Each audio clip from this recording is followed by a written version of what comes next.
Good morning, all you people transporting equipment and RVs and whatever out there. I know you don't need this chapter, but I'm going to say it anyway. Chapter on hydroplaning. I just got done running 4 days in just nasty tropical rain, and in the process saw about 3 vehicles that had hydroplaned and just messed themselves all up. Hydroplaning, as you already know, is when there's enough water on the road to take that tire even a thousandth of an inch off the road. And if your tire is not touching the road for whatever reason, you have no traction. In a rainstorm, it's called hydroplaning. Happens when it's raining hard enough or there's enough of a puddle of water on the road that your tires leave the road for a second. Now there's all kinds of rumors out there about never running your cruise control during a heavy rain, or rain of any kind actually. They're absolutely right. I had to find out the hard way. I am cruising up the road with my family van, and I'm only doing about 65 miles an hour because it's raining good and hard. Not paying attention, using the cruise control, and I come off from this bridge, and on the back side of the bridge is just the tiniest little puddle where they didn't make the bridge real smooth.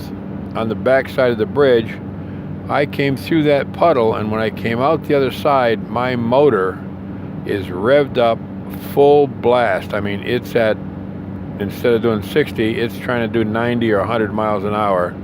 That van takes off like a shot, and I pretty much lost control of it. Ran over about 2 of those little plastic signs, little posts on the side of the road, scratched up the front bumper. If it had been something serious, I'd have, rolled it over or killed us all. But I just couldn't believe it. I didn't understand fully what the heck was going on. And as someone explains it to me, when you put your car in cruise control, if the speedometer is clocking off from a different tire than is driving for whatever reason, and that speedometer tire goes through a puddle and comes off the road, it slows down. And it tells the cruise control that you need more speed. Well, just like my car, when my car kicks into cruise control going up a hill, this damn thing shifts down 2 gears and gives them hell. I mean, you think you're in some kind of a Indianapolis race, and to get it back up to speed, well, in a mud puddle, it tells your odometer that you're doing almost 0, and this thing just takes off like a shot without you knowing it. And I'm telling you, the 2 times it ever happened to me, I got lucky and didn't get killed by it or totally wrecked the car. Hydroplaning, I have had probably 4 times in my life I've hydroplaned seriously in a car, but twice in a heavy truck. Once in a 60,000 pound bucket truck and almost brand new tires on it, so I just never imagined I would hydroplane. But if there's enough standing water, or you're not paying attention and you drift into that center lane, see how that center lane is still wet? Well, when there's a dip in the road, that can be full with a 1/16 of an inch of water, enough of a puddle to take your tire off the road. And in a heavy truck, man, I just almost oversteered and ended up with that thing sideways and rolling it over. And it's twice I've had it where I've hydroplaned, once on a bridge with slush, which is the all-time worst hydroplaning thing can happen. It doesn't matter what tires you have on there, even studded tires and slush, there is no way that you can keep traction once it starts hydroplaning. So heavy rain and slush, and also a thing to consider when you're moving a truck, is the wind. If you've got a big box truck or a camper and that wind is pushing against the side of your vehicle and you don't realize it, or you're oversteering to correct it, and all of a sudden hit a puddle and you look back and your ass end is going sideways down the road, it will scare the living beans right out of you.